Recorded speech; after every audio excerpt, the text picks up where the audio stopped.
Stop! Détendez-vous.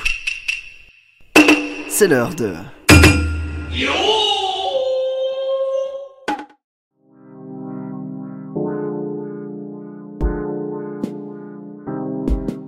Bienvenue dans la pause sumo. Cette vidéo est la dernière vidéo initiatique à l'univers de sumo, et on va parler de tournois et de la scène professionnelle. Au sumo, il n'y a pas de catégorie de poids, mais seulement des rangs. C'est là qu'intervient le banzuke. Le banzuke, c'est la liste de lutteurs des divisions supérieures. Ils sont classés par rang, et plus on gagne, plus on monte, plus on perd, plus on descend. Seuls les yokozuna garderont leur titre jusqu'au bout de leur carrière. Sinon, même un ozeki peut retomber maegashira ou même encore plus bas. Voici un tableau qui représente les rangs. Les apprentis sont regroupés dans le Minarai et les titulaires dans le Sekitori. Au sein même du Sekitori, on retrouve la division Makuuchi, dont les lutteurs comparaissent lors des Honbasho. C'est la Nihon Sumo Kyokai qui, avant chaque basho, détermine le rang de chaque Rikshi en fonction de ses résultats précédents. Souvenez-vous du Kachikoshi, c'est-à-dire plus de victoires que de défaites, et du Makikoshi, moins de victoires que de défaites. Un Kachikoshi monte en rang et un Makikoshi descend en rang. Encore une fois, le yokozuna ne peut pas descendre, ainsi quand il accumule trop de défaites, il quitte généralement le sumo. Les ozeki ont aussi un traitement spécial.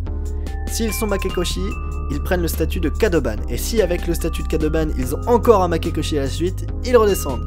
Et à ce moment-là, soit ils font 10 victoires ou plus au prochain basho et remontent au ozeki, soit ils doivent remonter comme les autres lutteurs. Toutes ces divisions sont classées en fonction de calculs, et chaque rang est divisé en deux places, Est et Ouest, l'Est étant plus honorifique. Ainsi, avec des résultats bons mais sans plus, un maegashira pourra simplement changer de place sur le tableau et passer de l'ouest à l'est. Tout ce système est assez compliqué et je vais pas m'y étendre plus, je vais passer aux promotions pour passer au ozeki et yokozuna. Pour passer au ozeki, il faut être sanyaku, c'est-à-dire komusubi ou sekiwake, depuis 3 honbasho et avoir accumulé 33 victoires sur ces 3 derniers. Pour devenir yokozuna, c'est un peu plus flou. En théorie, il faut être ozeki et remporter 2 yusho de suite, ou bien une performance équivalente, c'est-à-dire au moins 33 victoires sur les 3 derniers basho. Et ce n'est pas forcément sûr, mais apparemment, il faudrait aussi avoir un résultat de 13 victoires minimum sur le dernier honbasho. Il en revient alors au yokozuna Shinginkai de délibérer si un rikishi peut avancer au rang de yokozuna ou non. Le dohyo fait 6 mètres de côté et 60 cm de haut, le tout en argile tassée. On y dessine un cercle de 4,55 mètres de diamètre, qui est délimité par des bottes de paille de riz enterrées à moitié dans l'argile, et enfin, les shikiri-sen sont tracés. Des marches sont creusées sur les bords, et 2 paniers d'osier remplis de sel sont disposés dans les coins, ainsi que 2 seaux de bois.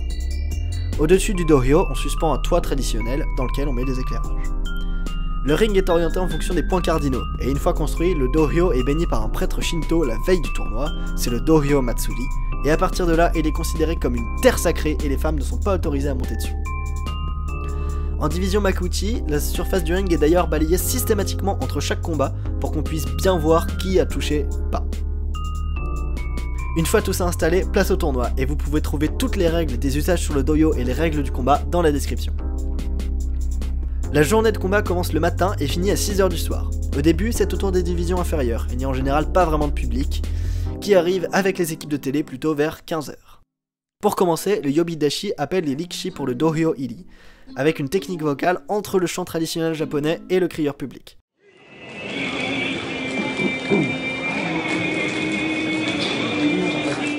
Il commence par le côté ouest, puis finit par le côté est.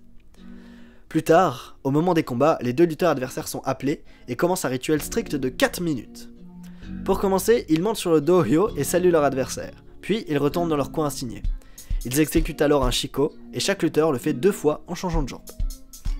À leurs pieds, au coin du dohyo, chaque lutteur retrouve un autre rikishi, le vainqueur du combat précédent d'un côté, et le prochain combattant de l'autre. Ces deux-là vont tendre une coupe d'eau spéciale, la chikaramizu, qu'on pourrait traduire littéralement par eau de force, servie dans un récipient d'osier, puis ils le recrachent discrètement et s'essuient avec une serviette en papier. Ils saisissent une poignée de sel et la lancent sur le dohyo. Ils procèdent ensuite au chirichozu afin de montrer que chacun est désarmé. A partir de là, c'est un véritable duel psychologique qui s'amorce. Ils vont encore revenir 2 fois dans leur coin, effectuer encore quelques shikos et systématiquement relancer une poignée de sel avant de revenir sur le ring. Pendant ces allées et venues, le Gyochi tend son gumbai afin de signaler que le match ne commence pas encore. Après le rituel, les 2 Rikshi se placent derrière le shikiri-sen. Le gumbai du Gyoji se lève et le combat peut commencer dès que les 2 poings de chaque lutteur touchent le sol. Les combats étant très courts, la préparation mentale est presque plus importante que la préparation physique. Le combat commence, c'est le Tachiai. Cependant, certaines fois on peut avoir affaire à un matta, c'est-à-dire que l'un des deux lutteurs n'avait pas posé ses 2 points sur le sol. Celui-ci subira un kokyu wo aseru, c'est une amende de 10 000 yens, c'est donc environ 75 €. Après le tachiai, c'est le premier choc, l'atari. Ce choc est souvent très violent, et c'est souvent la tête qui prend en premier. Si le tachiai ne suffit pas à prendre l'avantage, on en vient aux différentes techniques, les kimarite, et chacun y va de son style de sumo. Pendant le match, on peut entendre le gyoji crier, notamment le mot nokotta, pour indiquer que le match est toujours en cours. Et si les deux lutteurs sont immobiles aux prises l'un avec l'autre, il peut crier hakkeyoi, qui signifie en gros battez-vous, d'une air, tentez quelque chose. Si l'issue du match est incertaine, les shimpan, les juges, montent sur le dohyo, c'est un monoi.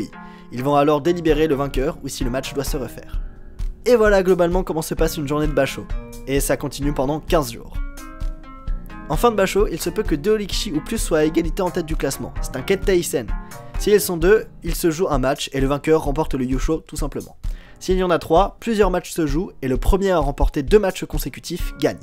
S'il y en a 4, c'est le premier à 3 victoires consécutives. Les matchs sont très violents et les blessures sont donc fréquentes.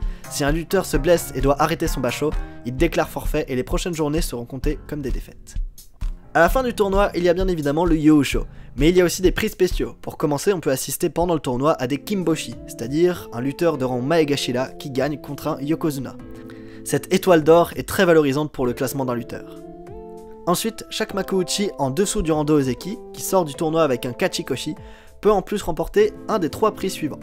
Le Shukunsho, le prix de la performance qui est attribué au rikishi qui aura très bien combattu lors du basho.